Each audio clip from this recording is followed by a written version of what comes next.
Welcome back designers to another video. Today I'm going to be showing you how to make something pop out of your phone, basically giving you a 3D effect on your phone. As you can see here, I have used a camper van to pop out your phone, but you can use anything you want: animals, vehicles, planes, whatever.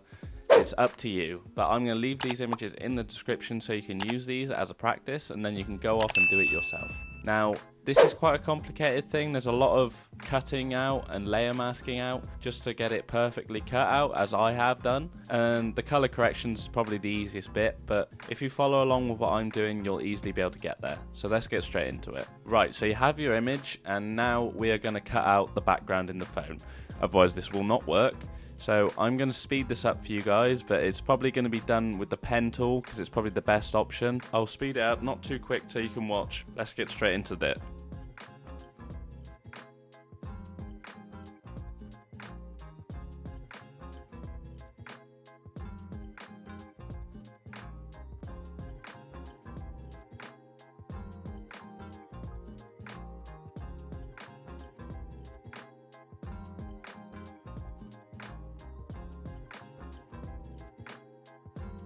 As you can see, I've got my path now. I'm going to cut it out by going to my paths and then making it as a selection. And then all I need to do now is layer mask it out. Obviously, I need to invert the selection, which I always forget to do, but you need to invert it, then layer mask it out. Perfect cutout. Now, the next thing we're going to need to do is cut out the camper van, especially from the background.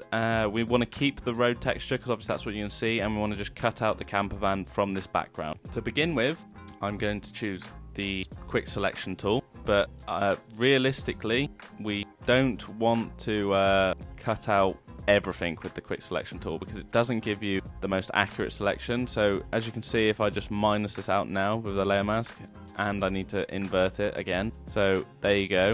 It's not a bad cut, but obviously we still got this background here and we got this here. So if I just go around with the pen tool again, just to quicken things up, and then I can delete the mountains and stuff so you can only see the background edges. Now let's get straight into it. I'll speed it up again just so you don't have to be bored listening to me babble on.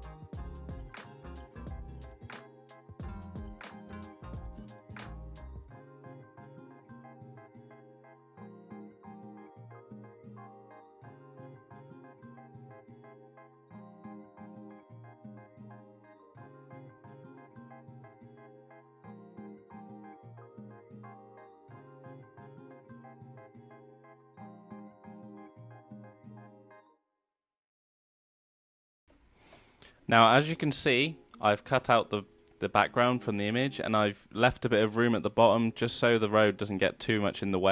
I'm just going to drag and drop this now just to see how it looks on this, not that image, on this image.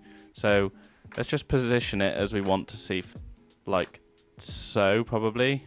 Maybe a little bit smaller, probably like more like that. Yeah, that looks good. And then just reduce the opacity so it's going to come out like so.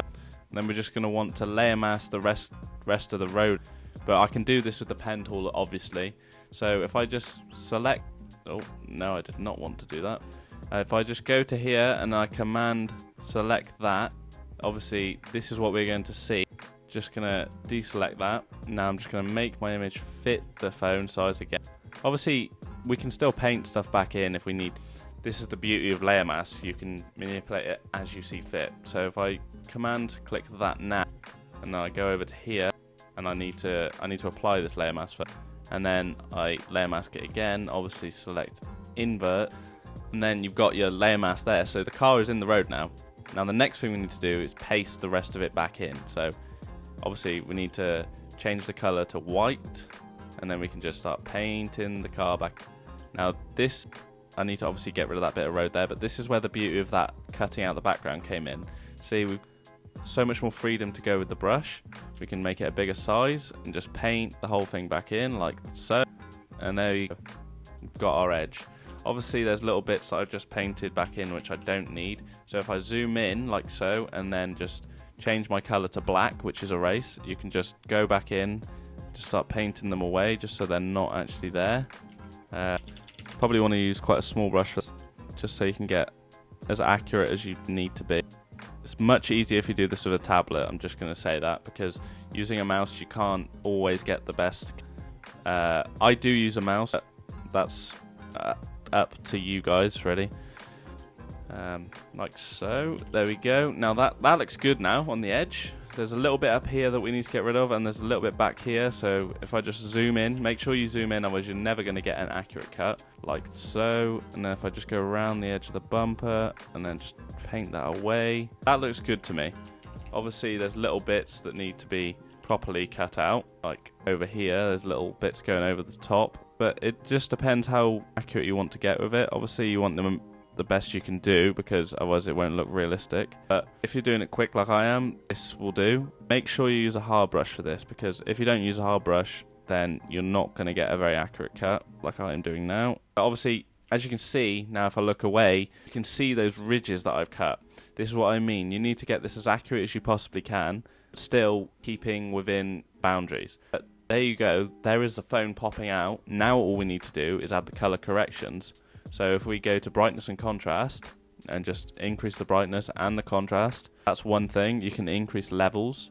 Now if we just darken the image a bit, maybe add some lights in, and we just move the darks down, you get the real contrast to the color. Now you can select the image and do a camera raw filter just to get the texture coming through a bit better, like so. If you go down to basic, then texture you can increase, and then clarity you don't really need to increase, but you can increase contrast like so, and then you'll see the change this is going to do if I click OK. As you can see all the water on the side of the van, shadows and the highlights within the wheels, and it just looks a lot nicer. So last thing I'm going to add is a color lookup. Probably going to change it to free strip look, so it just makes it brighter. As you can see, we've definitely made manipulation here of adding a 3D image within a phone popping out. I think this works really well. It's up to you to decide what you want to use. You can use lots of different things. I've seen loads of people do different things, but this is my way of doing it, and obviously I could be a bit more finite with what I do. It's just a video and I'm only showing you a tutorial, so I wanted to make it quick so you don't get too bored. Doing this method, you will easily be able to create 3D pop-outs, and you'll learn for different techniques for future projects. I hope you've enjoyed this video. If you have, leave a like, comment and subscribe, and I'll see you guys next time.